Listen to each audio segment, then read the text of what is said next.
Assalomu alaykum hammaga. Yaxshimisizlar, tinchmisizlar? Asallarim meni, mehribonlarim meni.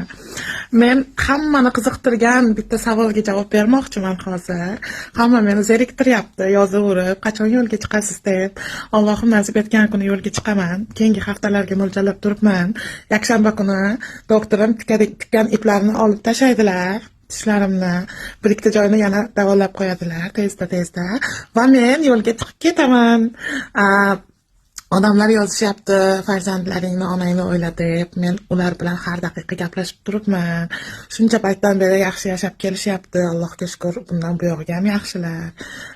Gaplashib aloqada har sekund minut aloqadaman. Sizlar ham duo qilib qo'yinglar. Boya bitta video qo'ygandim hazil qilib.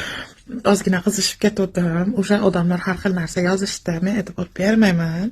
Chunki menga sog'lig'im muhim. Kim meni kuzatayotgan bo'lsa hammaga rahmat. Kim meni yaxshi ko'rgan bo'lsa hammaga rahmat. Men ham sizlarni yaxshi ko'raman. Va nima deyman?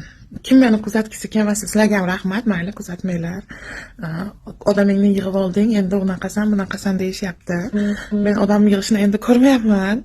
Men Rossiyada 3 ta top blogerlarning ichida yurgan qizman. Hamma biladi buni, ko'p odam.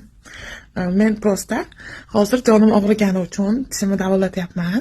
Implant qo'ydirgandan keyin tish sovuqda 2 hafta yurish mumkin emas. O'sha bir haftasi o'tdi.